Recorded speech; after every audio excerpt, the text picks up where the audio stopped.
Continuamos con el tema del alcoholismo en los jóvenes o en los adolescentes. En el bloque anterior, Alfredo, nos quedamos hablando sobre un poco, bueno, en general para entender un poco el alcoholismo, sobre los factores de riesgo de alguna manera, ¿no? Así es. La cuestión genética o el mal ejemplo, ¿no? El fácil acceso a, digamos, al consumo. Pero también hay un factor como más psicológico, emocional, sí, ¿no? Que tiene que ver con las carencias afectivas, una predisposición, digamos, a volverse alcohólico. ¿Nos puedes explicar un poquito eso? Claro, dentro de las carencias afectivas lo que más impacta en nuestro medio es violencia doméstica, por un lado, que está alrededor del 40% más o menos. Y violencia escolar es otro, fuertemente, especialmente el famoso bullying, el acoso, que está en nuestros colegios alrededor del 30%. Claro, en ese sentido el alcohol es como un refugio, digamos, una manera. Exactamente. Y los otros dos factores son factores ya de salud mental bien identificados. Los jóvenes hiperactivos, no tratados, y los jóvenes con problemas de conducta. Es decir, aquel joven que miente, engaña, usualmente ya tiene 6 meses ese patrón, es un joven con problema de conducta que está en altísimo riesgo de caer en problemas de licor, en problemas de drogas. ¿Y el hiperactivo por qué? ¿Por qué es que tiene más riesgo? Usualmente el hiperactivo, de los hiperactivos hay como 3 tipos. De los que más se asocian con el problema de alcohol y drogas es el hiperactivo hiperkinético, es decir, el que es demasiado movido, demasiado inquieto, el demasiado... Ese, cuando no se trata, el riesgo de que caiga en problemas de conducta son del 30-50%, y de estos más o menos el 27-29% caen en problemas de alcohol y drogas. Entonces, si no se tratan, estos jóvenes rápidamente saltan a grupos marginales y después de ahí saltan al problema de alcohol y sustancias. Entonces, ya está identificado como 2 factores, digamos, de salud mental que tienen que ser intervenidos lo más tempranamente posible para evitar que caigan en el problema de alcohol. Es multifactorial realmente ese problema. Exactamente. Bueno, para entender un poquito más este problema tan grave que es el alcoholismo, tenemos unas láminas que el doctor ha preparado para que nos permite visualizar algunos de los efectos del alcohol. Vamos a verla, por favor. Claro, como ustedes ven, hacia el lado izquierdo es el cerebro normal, hacia el lado derecho es el cerebro de una persona con problemas de alcohol. Esta es una persona un poquito mayor, pero es lo que puede pasar si es que uno sigue tomando. Lo que ustedes van a ver en el lado derecho es que poco a poco hay estas imágenes básicamente que implican estos espacios, estas imágenes en oscuro, que simplemente son los surcos crecidos. Este es el cerebro cortado, básicamente en la parte de arriba es la frente y la parte de atrás es la parte, digamos, de la nuca. Entonces, como si cortáramos el cerebro en el sentido del sagital. Entonces, conforme vamos a ir avanzando, si pasamos la siguiente, vamos a ir viendo cómo cerebro poco a poco va atrofiándose.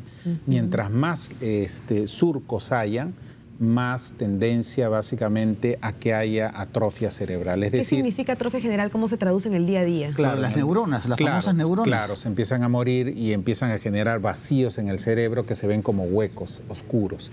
Entonces, básicamente lo que se traduce es que la persona empieza a tener problemas en su memoria, en su concentración, en su funcionamiento. La persona ya no responde a la velocidad adecuada, que son las famosas demencias por alcohol. Que a diferencia, por ejemplo, de la demencia de Alzheimer, que es la demencia más frecuente, la demencia por alcohol es una demencia que es reversible. Si la persona deja de tomar, muchos de esos surcos crecidos empiezan a bajar en intensidad a lo largo más o menos de un año. De tal manera de que es el único cuadro que si la persona deja de tomar, remite gran parte de los trastornos, a diferencia, por ejemplo, de las demencias degenerativas que no van a remitir. Rebeca, ahora, yendo un poquito ya al tema de la adolescencia o el problema del alcoholismo en los jóvenes, ¿no? ¿Qué pasa en la adolescencia? ¿Por qué es una época en la que es muy posible caer en el consumo excesivo de alcohol? Porque los jóvenes tienen mucho más inquietud por experimentar cosas nuevas y son mucho más impulsivos, es decir, debido a la etapa de desarrollo de su cerebro en la que se encuentran, no tienen esta posibilidad de parar las conductas o los deseos que se va adquiriendo conforme el cerebro termina de desarrollarse. Entonces tienes como estas 2 cosas que se necesitan para caer en una conducta riesgosa. Las ganas o la motivación para hacer cosas nuevas, ¿no? Y estos deseos de convivir con tu grupo social, y por el otro lado la dificultad para inhibir los riesgos, la dificultad para inhibir tu conducta. Entonces, bueno, ustedes podrán recordar su propia juventud. Uno es más impulsivo, ¿no? Uno toma más riesgos. Eso es lo que justamente quería reforzar contigo, la idea. El adolescente y el joven tienen poca capacidad de autocontrol. Sí, claro. ¿No? Por eso, cuando van a fiestas, por lo general, terminan mal, pues, ¿no? Y el otro riesgo que quiero que nos expliques médicamente es que, bueno, pues un adolescente, su organismo todavía está en plena formación. Sí, o claro. sea, hablando del órgano que primero se afecta, el hígado recién se está formando. Entonces, si tú le das al organismo alcohol, estás de alguna forma pues malogrando su formación natural.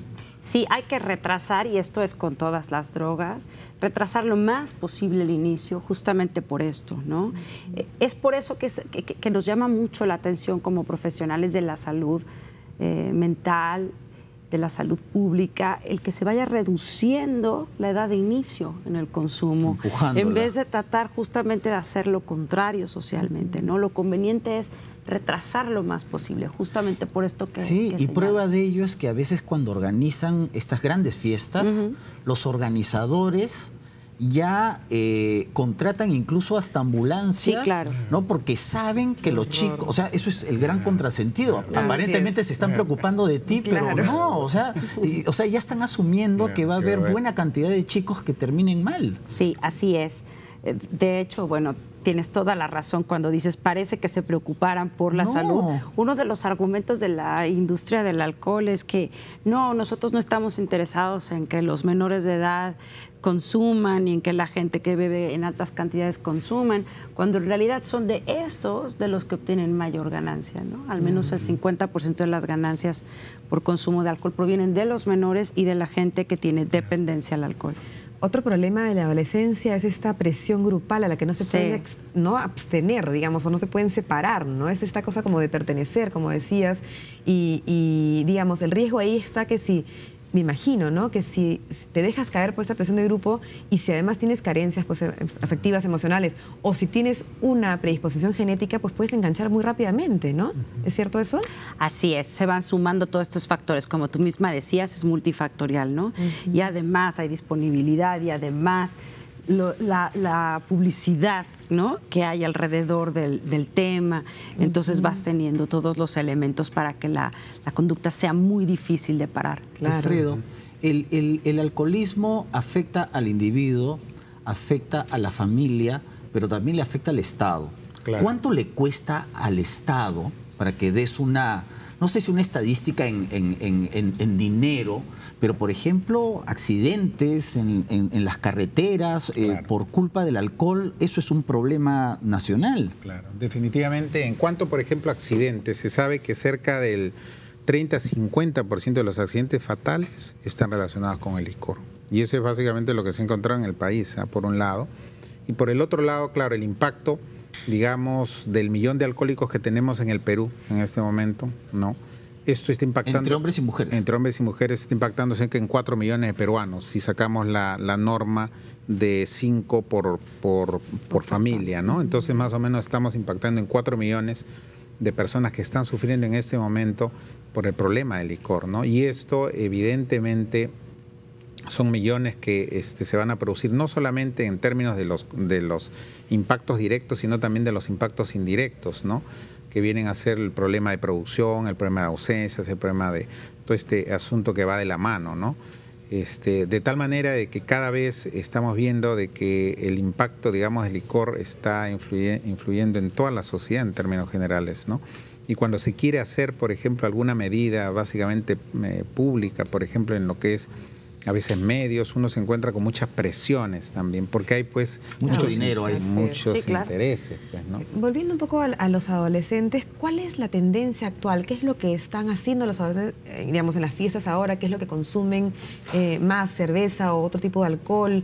¿Qué es lo que se ve últimamente? Claro, bueno, en lo que es en el Perú, básicamente el licor más consumido ha sido la cerveza, pero ahora están entrando los consumos mixtos y las famosas fiestas que ya han empezado a aparecer, ¿no? Las fiestas semáforos, por ejemplo, que son fiestas de adolescentes en donde se reúnen en una casa. ¿Y por qué se llama semáforo? Porque todo en relación a la parte sexual, ¿eh? Aquellos, por ejemplo, que tienen el color rojo significa de que no van a entrar en ningún desatino sexual si están tomados. Aquellos que están en color ámbar, quizás de repente en estado intoxicado van a aceptar alguna avance sexual, mientras que aquellos que están en verde, estos se aceptan todo. Pero eso se decide previamente a estar previo al haber tomado, digamos, o sea, de manera consciente uno lo decide. Claro, usualmente se pone una cintilla, ¿no? Pero claro, ya cuando están adentro puede pasar de todo, ¿no? O sea, te puedes cambiar la cinta. Alfredo, justamente con esos temas que me parecen terribles,